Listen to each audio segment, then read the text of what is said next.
vacation next week, so I'm really going to be on summer schedule.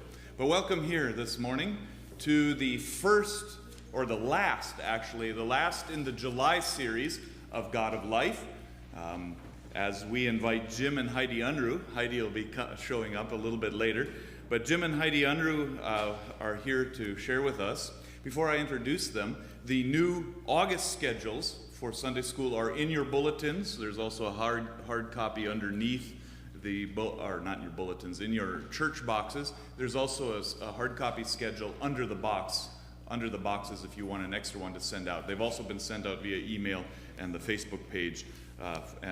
We have a good slate of speakers. Next week we have Floyd Bledsoe, who was in prison for 15 years and then found innocent of murder, and he'll come speak to us. So I think that'll be interesting as well. Today, Jim and Heidi Unruh have shared many years of experience working on issues of poverty. And last year we had, if you remember, Rebecca Lewis-Pankratz came and spoke to us on the topic. It sprang in smaller circles some ideas of movement that are still sort of percolating, and today we build on that momentum as well as we hear them talking. They have many years of working on issues of poverty, helping the church serve the community. Jim is a trainer and coach with Circles of Hope in Reno County, an initiative that empowers people in poverty by surrounding them with supportive relationships and resources toward a different future for their family and community. As a former Mennonite pastor, he pastored at Faith Mennonite Church, correct, in Hutchinson. He is passionate about helping churches engage issues of poverty in holistic ways. Heidi is a consultant and trainer in the area of faith-based community ministry with a special focus on poverty, youth, and single-parent families. Heidi has developed a variety of practical resources to help churches love their neighbors. Maybe that's something that we might be interested in. Her books include Hope for Children in Poverty and Churches That Make a Difference. And you have handouts. If you don't have a handout, does anyone not have a handout who wants one? I think we all have a handout. All right, let's pray, and then I'm going to invite Jim forward. God, again, we gather to hear your tapping on our shoulders, to hear your still small voice, maybe the loud booming call to your kingdom work. Help us hear with fresh ears the words that Jim and Heidi are going to share with us this morning, and see where we might fit our mission and line it up with where you're already at work in Hutchinson. Give Jim the words to speak, and Heidi as well, and us the ears to hear. We pray this all in Christ's name. Amen. Welcome, Jim. And by the way, one more thing. If you read the Hutch News, the Thursday edition had a story on Circles of Hope-Reno County. That's right. If you get the Hutch News. One of our superstars, Delicia, was featured in that as part of the United Way work. So, well, thank you for the invitation. Thank you for being here. So my wife is taking care of our kids and getting them settled, but it's a dangerous thing whether she'll show up or not. She was late because she got lost on her way to our wedding. So I was standing up front waiting for her, and my mom was going, is she going to show up? And so she has this reputation of getting lost in Kansas. So she's been lost my family lives in Heston, from Heston to going to Newton. She's been lost several times doing that. Hopefully she'll walk in the door any moment, and she'll be embarrassed by me talking about these stories. But when we lived in Philadelphia, she navigated Philadelphia with ease. And if you've ever been to Philadelphia, the roads are narrow, they're not straight. Roads are supposed to be east and west and north and south, right? In Philadelphia, they just whine and move around. And so she could navigate Philadelphia better than I could because I was used to north and south and east and west roads. But when she got to straight Kansas, she gets lost all the time. So we'll see if she shows up. So I'm going to do a little paraphrase of Deuteronomy 15. So this is the Jim Unruh paraphrase of Deuteronomy 15. And Deuteronomy 15 talks about releasing debts in the year of the Jubilee. So every 7 years, debts were supposed to be released. And tomorrow I will be writing my mortgage payment. And so I like that idea. Maybe the bank will release my debt since it's been far more than 7 years. So that was the starting point in Deuteronomy 15, and then these words follow. There should be no poor among you, for I, the Lord Almighty, have given you everything that you need. Therefore, be open-handed and open-hearted to the people who are around you who are in need.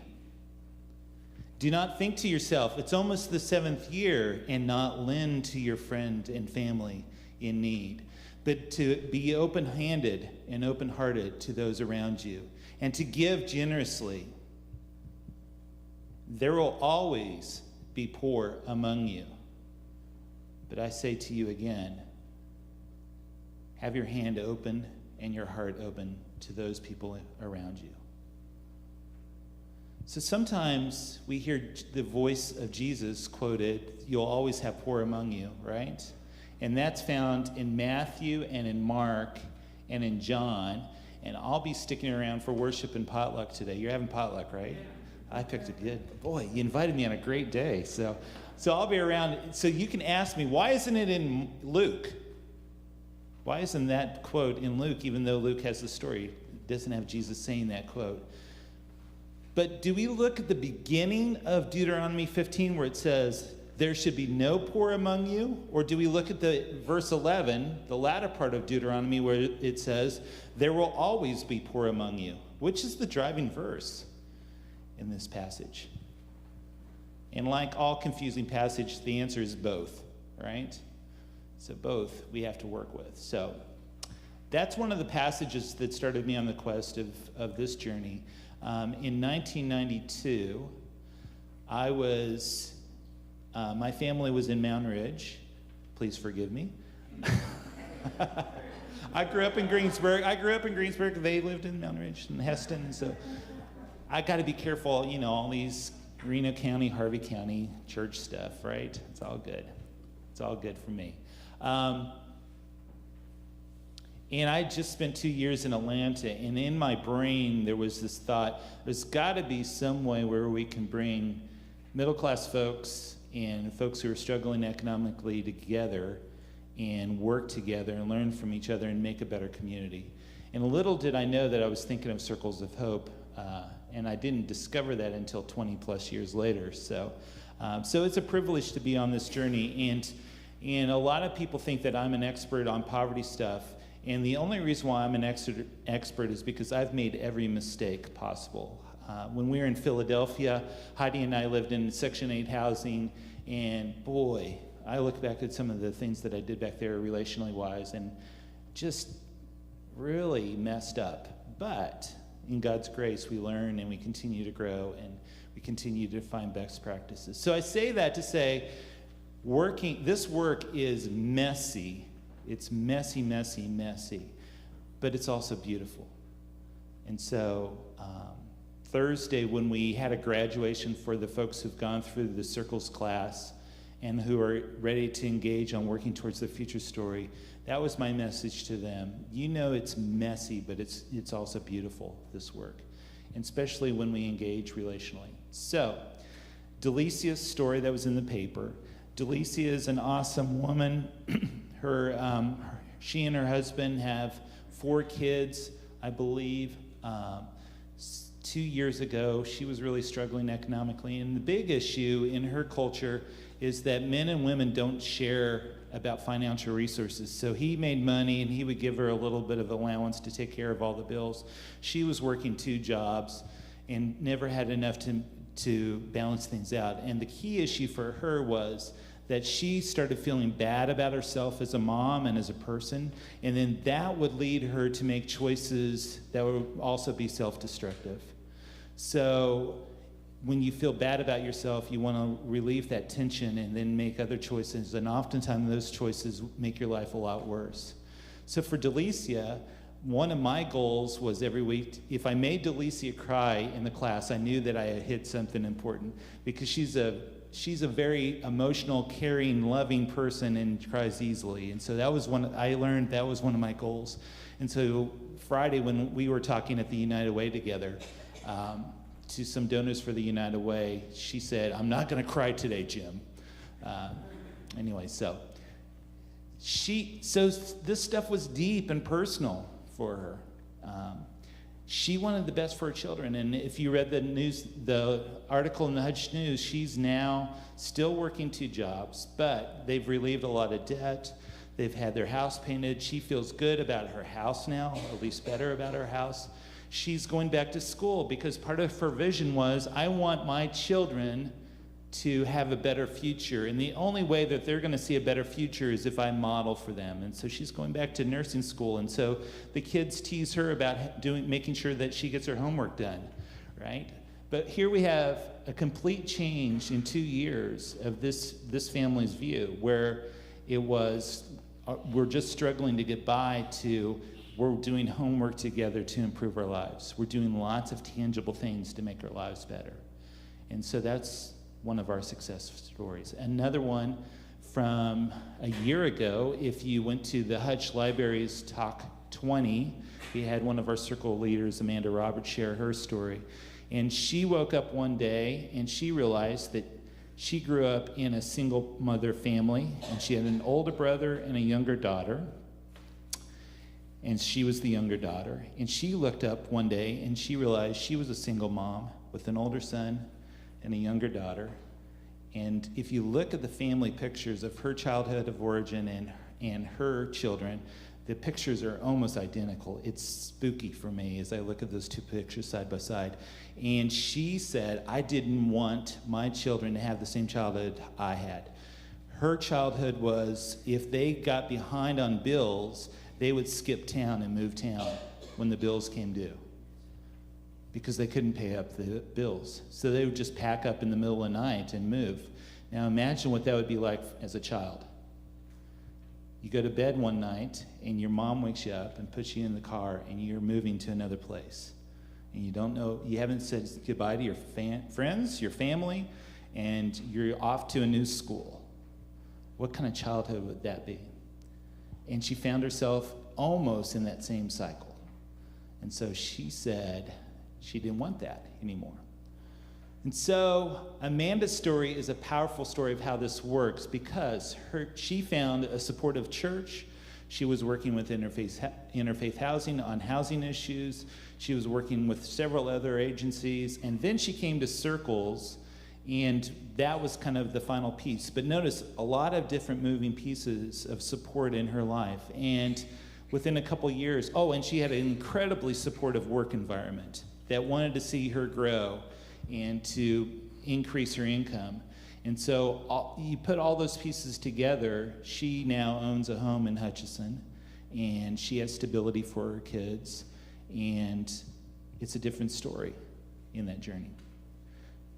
But all that happens because we're working in partnership and we have a supportive environment. So a big part of what Circles is all about is that we want to take families that are relatively stable, and we'll talk about what that means in a moment, but relatively stable, and then surround them with a circle of support, a community of support. So how many of folks in here, a community of support who are holding them accountable for their goals? So how many in here have set goals in the past? All of us, right? How many have set goals that are really hard in the past? How many have set goals that are really hard and failed at them in the past? That's me. All right?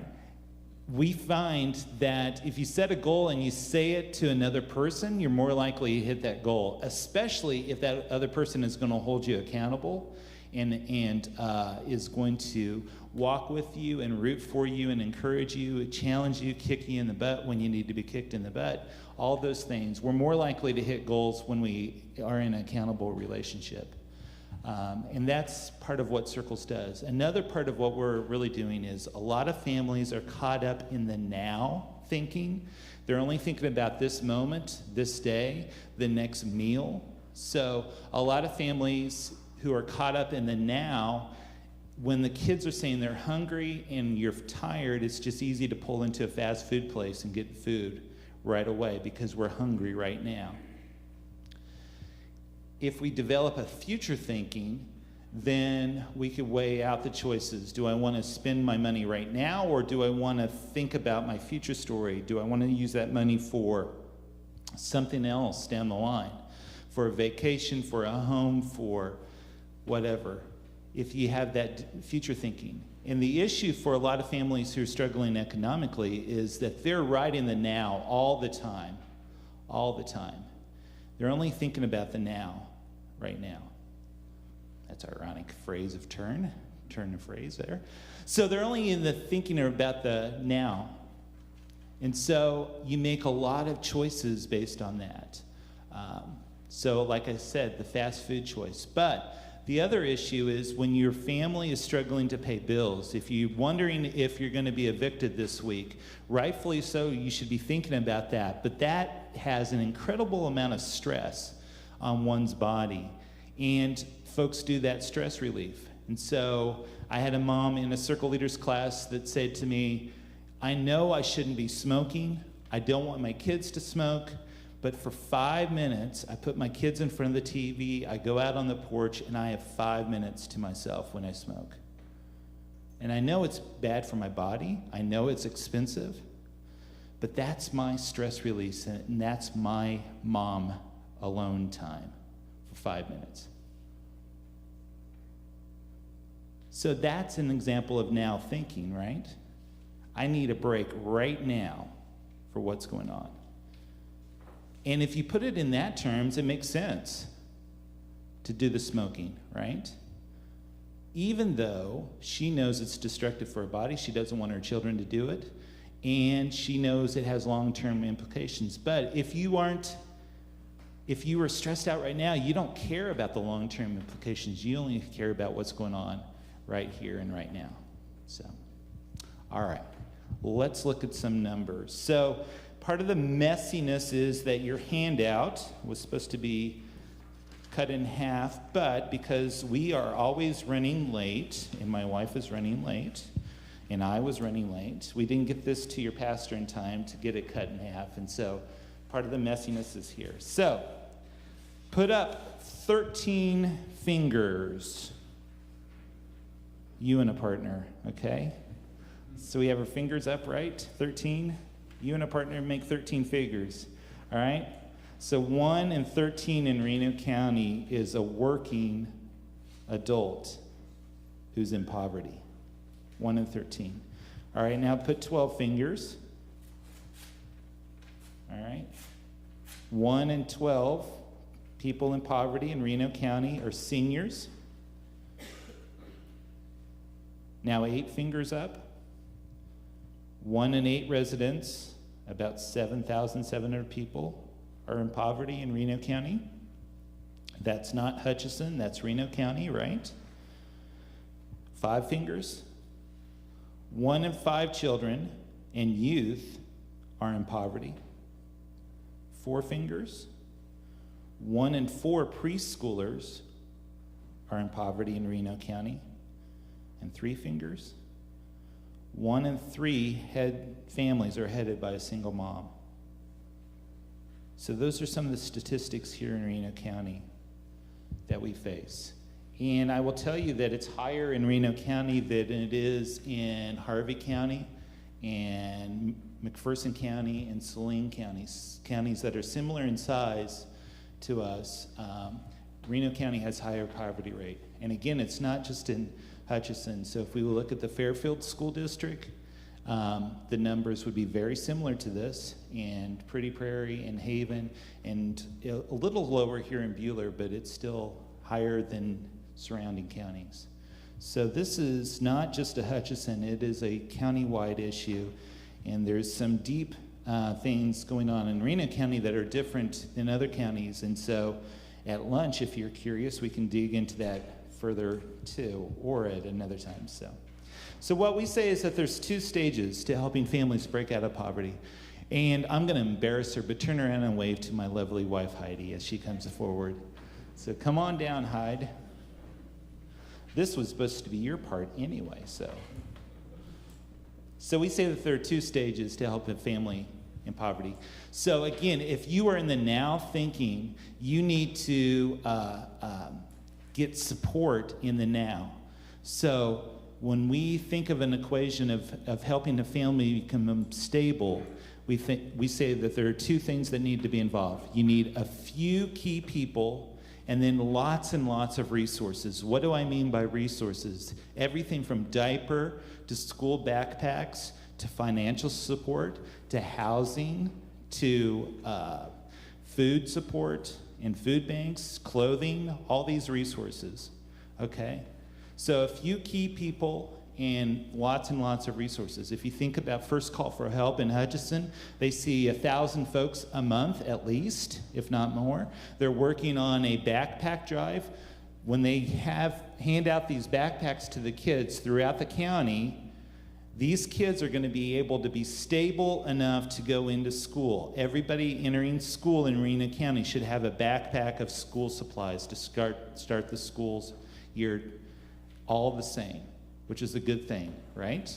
So that child is stable enough to start school. Did we solve the poverty issue in that family's household by giving them a backpack? No, right? Are you with me? So that family's still in poverty, but the child is ready to start school, which is a good thing. We've created stability for that child so they can be focused on learning and not focused on, oh, this person has a notebook, I don't have a notebook. Oh, this classmate has a backpack, I don't have a backpack. Oh, the teacher's asking us to get a pen out, I don't have a pen, right? We've eliminated that problem, and that's a good thing. And that child is better able to learn, but the family's still in poverty, right? So that's an example of creating stability for a person, and the best way is material resources to help create stability, all right? But the family's still in poverty, so how do we help them move out of poverty? The next step is once a family is stable, we want to help them move to a transformed or self-sufficiency mode. And the best way to do that is a few material resources and lots of relationships. So it's completely flipped. To create stability, a few key people, lots of resources. To create transformation or self-sufficiency, you need a few key resources and then lots of relationships. And it's not that Delicia needs lots of relationships. She needed 2 accountable people in her life. So for each person in poverty, 1 or 2 or 3 accountable relationships helps make the transformation. A lot of puzzled looks, but it works, okay? So notice the flip again.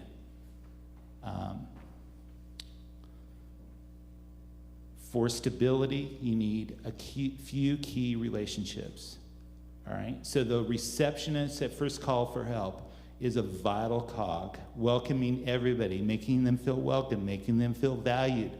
That is the type of key relationships, and then they need lots of resources. Now, Circles of Hope, we're on the other side. So we need a few key resources, right? I like to get a paycheck, so a few key resources, money to keep us going, but then we need lots of relationships to help invest. And that's how we can work on transformation. Any questions with that or thoughts? Have you heard that equation before? No? Y'all are, I know the wheels are spinning in your head, but any thoughts or questions? Okay. Then I'm going to invite Heidi to come forward and share the next level. True story. I got lost on the way to our wedding.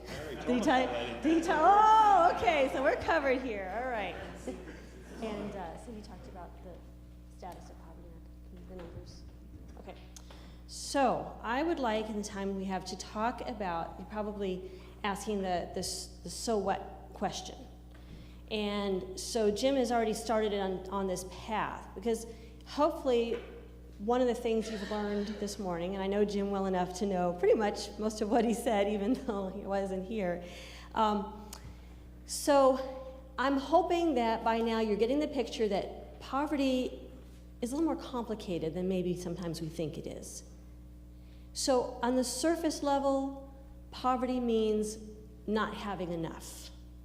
not having enough money, not having enough food, all those things that we can give. So therefore, if the problem is that somebody doesn't have enough of something, then you can make up the gap by giving. But that's not all that poverty is. And did you talk about the different types of poverty? Okay. So let me just backtrack a little bit to take a more telescopic view of what it is, why are the reasons why people are poor? What are the factors that go into this? And one of the things that makes poverty so complex is that there are many different stories that go into poverty as there are people living under the income level. So on the one hand, what they all have in common is that they are living under the poverty level, which is for a family of four, $24,600 there-ish. Yeah, so that kind of comes and goes. But in our county, we have 7,732 people living under that income level. But those 7,700 people are all different. So you have people who are what we call in chronic poverty. These are people who are going to probably live under that income level for the rest of their days. These are people with a serious disability, older people living on a fixed income, people with, for example, our son has a cognitive disability, and so he's just not able to work at a job that will ever pay him enough to live in. And so those are people that we understand, Scripture says, we need to make sure everybody has a dignified standard of living. So you shouldn't go hungry just because you're older or because you're disabled or because you have a mental health is also a huge factor in poverty and chronic poverty. Then you have some people that are living in poverty just because of their circumstances. So they're temporarily poor because of a fire. We've had fires here, right, the last year. And so if a fire wipes out everything you have, it depends on your safety net if you're able to bounce back or not, or how long it takes you to bounce back. There's an interesting fact that actually the majority of people living in this country are going to be poor, live in poverty technically at one time or another in their lives. And for most people, it's while they're in college. The ramen noodles, crackers and peanut butter, I did it. Most people did this. So for a lot of people experience poverty as a circumstantial situation. And as Jim was talking about, for people that get plunged into sudden poverty, often, again, because of tragic circumstances or divorce, generally, it's one of the sad figures is that the mother, the caretaker of the children, often the mother, their income significantly drops while the other partner's household increase. So poverty or abandonment is a huge creator of circumstantial poverty in our country, and it depends on whether they have those resources and those networks, whether they can climb back out. And then there are a significant swath of people who are what we call working poor. So people who are in working poverty, they're not in crisis. They're not, maybe they have some kind of disability that keeps them unable to work at a job that pays a higher wage. There's many different factors that go into that, but they're stuck in a job track, in a career that just doesn't pay enough. And so it used to be in this country that a family could get by on a single wage. Is that the story in our country anymore? No. So if you had two people working and now one is unable to work, then you've got one person working full time, but they can't support the family. That's working poverty. And we have a lot of people in our community that are in working poverty. They're working. It's not a story of just go out and get a job. They are working, but their work does not pay enough to make ends meet. And then finally, we have what we might call generational poverty or entrenched poverty. And these are folks that, I think stereotypically come to mind when we think about poverty, people whose poverty is compounded by very significant, serious issues like addiction, incarceration, there's a member of the family in prison, abuse. As Jim well knows, once you get into the stories of people in poverty, almost always, in the majority of families, you will find a story of abuse. That either they were abused as a child, or they have an abusive partner, or both, because these things tend to be cyclical. So there's deep, deep woundedness in the family, and that woundedness goes back generations. And that woundedness, those compounding issues, make it really very hard, if not impossible, for somebody in that situation to lift themselves out by their bootstrings, because the bootstrings are broken. There's brokenness there. And that's why Jim was talking about relationships. Because in a situation of chronic, entrenched poverty where it goes back generations, we're not just talking about not having enough money.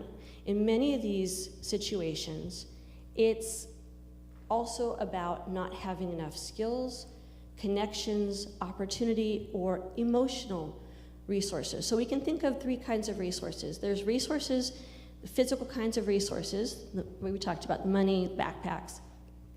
There are what we might say internal resources, and that's emotional health. Have you ever had a bad day where you just felt like crawling into bed and not doing anything? and if that was the day at which you had to write a 10-page essay that was due the next day, would you want to do that? Or if that was the day that you had to go out and fix something in your house that had broken, you'd probably say, I'm having a rough day. I'm going to wait till tomorrow. Well, in many households that are experiencing toxic stress and chronic poverty circumstances, the good days just don't come. Every day is like that. Every day is a day of stress, a day of hurt, a day of just waves of despair telling you you can't make this, you can't get ahead. Sometimes it's verbal abuse, sometimes physical abuse. There's many reasons, but those emotional resources that says, I can do this, I can fix this, I can take this on, just isn't there. That's where the relationships of support come in. And then there's also what we might call opportunity or knowledge resources that go into poverty, and that is not having skills or connections.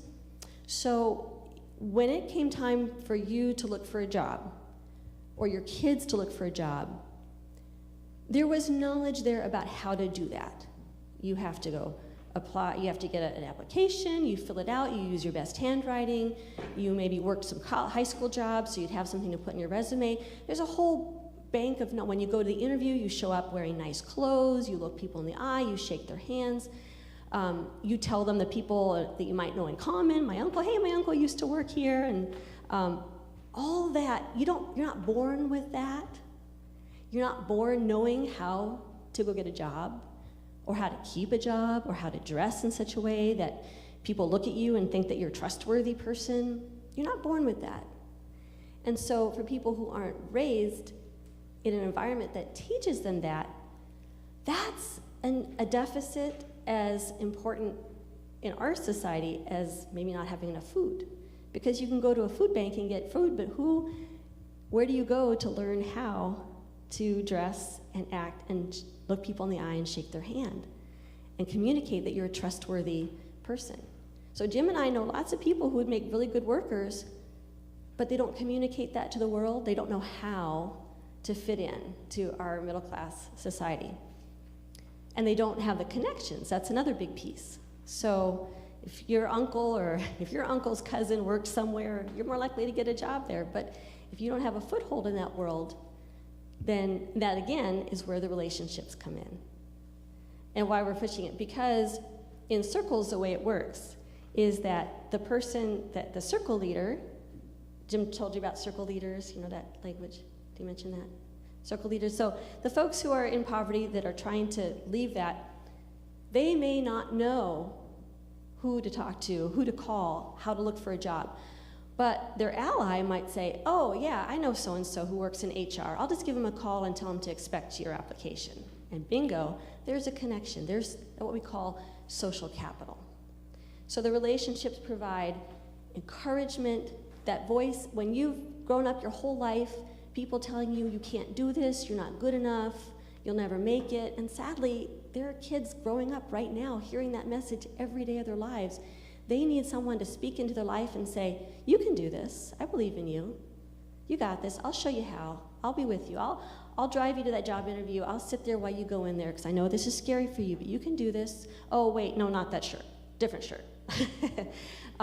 Here's who to talk to. Here's who to call. I know a guy.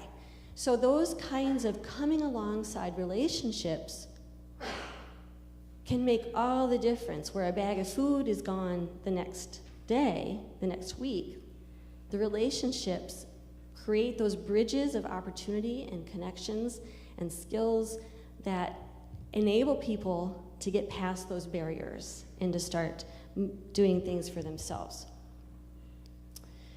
So all these factors are why poverty tends to keep people trapped. So that's, to me, one of the most devastating things about poverty. It's both the suffering that people experience, the hardships that people face in the now, and the feeling that I'll never get out. And the reality is, the statistic is that 70% of people born into poverty in this country will stay there. 70%. Now, we have this myth in America that, it's the land of opportunity, that people can make it if they try, that anyone can make it.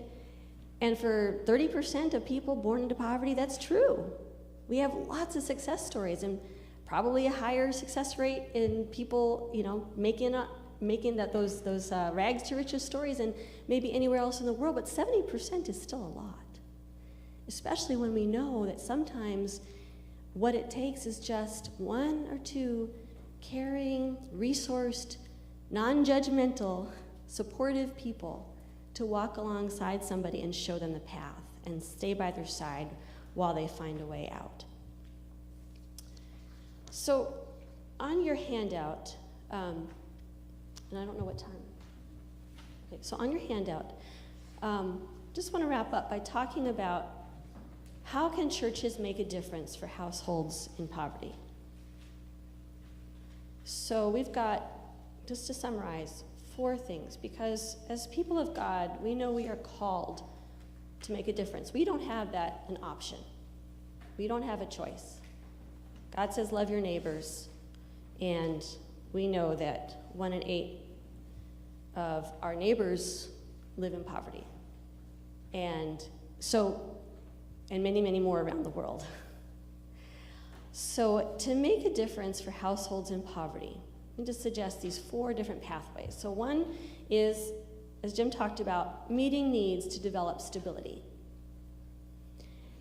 Now, Jim asked the question, if you provide a child a backpack, does that change their family's poverty? No. But does it help provide what that child needs so that that child can get an education and someday may be able to work their way out of poverty?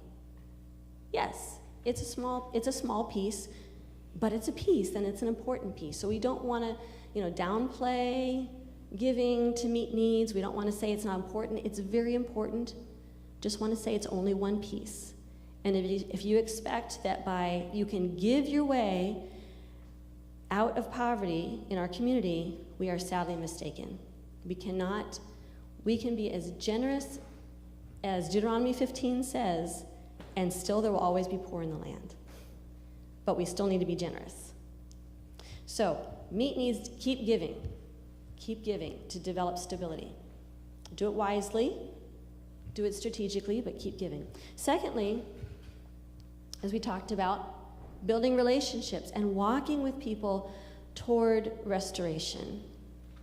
And hopefully you have a little bit more understanding about why that piece is so vitally important. And also why it is that as people of God, people who know the story of restoration in our own lives, that we may be specially equipped to do that.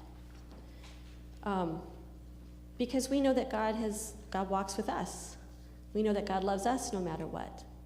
We know that God accepts us and shows us mercy. And so those are the qualities. We know that Jesus says, I have not called you servants, I have called you, did we know that, John 15? I've called you friends. So all those ways that God has loved us, we can extend a hand of love to our neighbors. One of our favorite passages for our household is Isaiah 61, 1 through 4. And this beautiful passage says, "The Lord has anointed me to preach good news to the poor. He has sent me to bind up the brokenhearted, to bestow on them a crown of," and then he talks, "bind up the brokenhearted, to provide light to the blind and freedom for those who are oppressed." And then it goes on to say, because that's the stability piece, right? So meeting the needs of people who are in bad situations. And then it goes on to say, to bestow on them, these hurting, those who mourn, the crown of beauty instead of ashes, a garment of praise instead of a spirit of despair. So that beautiful language there talks about that work of relational restoration. It's taking people who are in despair, people who are broken, people who are sitting in the ashes of mourning, and walking with them towards joy and telling them who they are, that they are bestowing that crown of beauty. They are children of the King. And so that relational piece, especially for churches, is so important. But that's not all. Third piece on your list talks about overcoming barriers to opportunity. So going back to the Isaiah passage, it goes on to say, "They will renew the ruined cities that have been devastated for generations." So in another corollary passage, Isaiah 65:21, it says, "They will build houses and dwell in them. They will plant vineyards and eat their fruit." So when we think about living in a land of opportunity, what that means to us is, if you got some land, you plant your vineyards, you eat the fruit. You go to work, you earn an income. You take care of your family, you have a happy life. But for many people around the world, but even in our own community, that breaks down.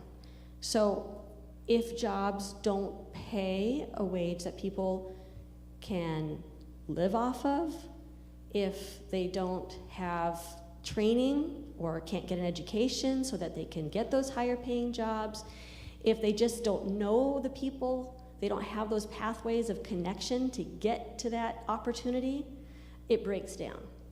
So part of our role as people with resources and connections is to say, where in our community is this breaking down? Is our community lacking in jobs? What's the status of our housing? Can people find daycare, childcare? For people single moms, you saw in this numbers here that 1 in 3 families headed by a single mother live in poverty. And one of the reasons for that is that if you're a single working mom, you have to pay 30, 40, even 50% of your income goes straight to other people taking care of your children. And not only is that emotionally wrenching, it just makes it almost impossible to make ends meet.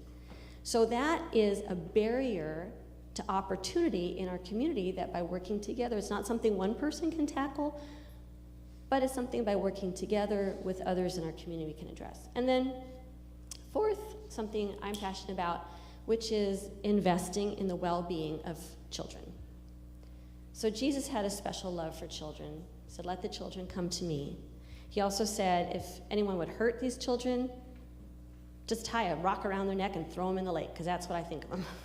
This is one of the only times that Jesus got mad. When he really lost his temper is when people were trying to keep kids from him. And we live in a culture, in a world that just knocks kids around. They're exposed to all kinds of things. The rates of abuse in our society are horrific. And we know that a child who is mistreated and badly educated today, and who has perhaps health conditions or mental health issues that do not go treated, that child is on a path to be the adult living in poverty who comes knocking at the doors of the church 18, 20 years later because they can't pay their utility bills, because we're planting seeds in our kids now. So Scripture says you sow what you reap. So if we sow love and care and provision and development into our kids, we will reap a healthy community. But if we don't invest in our kids now, then we're going to reap hurting families later. But we can stop. That's where we can, again, as a church, step in to break the cycle. So there's our path in a nutshell. I'll let Jim. So I think to summarize, can we talk about a couple of myths? So one myth is that people who are poor do not work. And so hopefully we've confronted that a little bit with you this morning. That They may not work full time, and that may be because a lot of the jobs that people without education qualify for are not full-time jobs. That's right. So Delicia's family, there was at least 3 jobs going on with the 2 adults. So most folks who are struggling economically are working poor. Now, again, we also have the category of chronic poor, which is the elderly, too old to be working, and then those who have different disabilities, like our son. So those folks need. The second thing is the government has. We believe the government has an important role in helping families, but that help is usually just to help families become stable. It isn't. The government is not equipped very well to help families move to self-sufficiency. It's primarily equipped to help families to become stable. And so for our son, he is in a stable environment with his support check. He does some working with his SSI. He is primarily stable, but if there's 1 or 2 crises that happen, his phone breaks or different things like that, then he is in a panic mode of needing to scramble to come up with funds. Seniors who own their own house, they are relatively stable with their Social Security, but if 1 or 2 or 3 events happen, a tree falls on their porch, or they have hail damage to a vehicle, then that family is in crisis mode because they do not have enough resources to help overcome those moments. And then I had another myth. You talk for a little bit while I talk about that. The last thing is that we need to invest relationally. And so there's lots and lots of studies, especially with children, that if we invest relationally early on, that we can help transform families. So we need to help create families to be stable, and then we need to invest relationally. So for example, just reading to a child, if folks would gather around a child and read to them, that's that interpersonal relationship. It helps brain development, which sets them up better for school. That's one example. For school-age children, if they're struggling in school, just to come in and help doing tutoring. And we're only talking about an hour a week that can make profound impact on children. For adults with circles, we're just asking for an hour a week to interact with our families, but that hour a week has profound impact. And so when we talk about relationships, we're not talking about 20, 30, 40 hours a week. We're talking about 1 or 2 hours in a week where we're connecting with folks, holding them accountable, supporting them, cheering them on, can really transform our community once they're stable. So, anything else? A lot of folks are also worried about how do we give in a way that doesn't facilitate dependency. Okay, I thought that was telling us to stop talking. It is. It is, okay. So just let me just close then with this. So I read from Isaiah 61, and I read that passage that said, they will renew the ruined cities that have been devastated for generations. The they in that passage, they will renew the ruined cities, isn't talking about the Lord's anointed who go out and provide assistance and support and preaching. No, the they in that passage are the people who have been empowered and helped and loved by the Lord's anointed. So here's how the story goes. The story goes that as God's people, we invest in folks who are hurting in our community.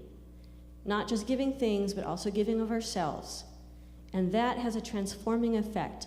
And then the people who have been helped, who have received that love and grace and assistance and have been able to realize the potential that God has placed in them, they become the engines of change in the community. So they rise up and join with us, and that's how real change happens. That's not dependency, that's empowerment.